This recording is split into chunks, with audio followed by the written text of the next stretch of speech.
સુરતમાં 17 વર્ષીય ઇલિયાન મોરિસવાળાએ પોતાના ગ્રુપ કરતા સિનિયર પ્રતિસ્પર્ધીઓને ટક્કર આપી વેઇટ લિફ્ટિંગ કર્યું હતું. સુરતીઓ હાલ આરોગ્યને લઈ વધુ જાગૃત થયા છે, ત્યારે સુરતના 17 વર્ષીય ઇલિયાન નાસિર મોરિસવાળાએ 68 કેજી સુરત, ગુજરાતમાં નામ મેળવ્યું છે. ઇલિયાન માત્ર 17 વર્ષનો છે અને તેણે પોતાની એજ ગ્રુપ કરતા સિનિયર 35 વર્ષના પ્રતિસ્પર્ધીઓને ટક્કર આપી ભાગ લઈ 252 કેજી વેઇટ લિફ્ટિંગ કર્યું હતું અને સિનિયરના 3rd રેન્કમાં પહોંચ્યો હતો. मेरा नाम है इलियान नासिर मोरिसवाला. मैं सूरत से बिलोंग करता हूँ, गुजरात स्टेट से.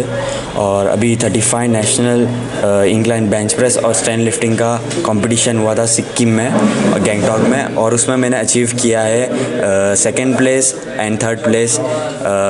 और मैं आगे मेरा यही गोल है कि मैं इंटरनेशनल तक जाऊँ और इंडिया को एक प्राउडली मोमेंट अटेंड करने के लिए कोशिश करूँ.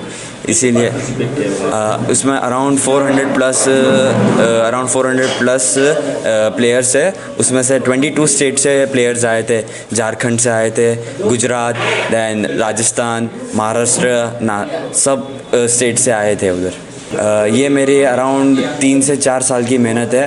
मैं 14 साल का था तब से मैं ये डेडलिफ्ट और हैकलिफ्ट का कंपटीशन की प्रिपरेशन कर रहा हूँ. और आगे सपना यही है कि मैं एक इंडिया को एक इंटरनेशनल लेवल पर जाके प्रेजेंट करूँ और मैं मेरे इंडिया का नाम रोशन करूँ.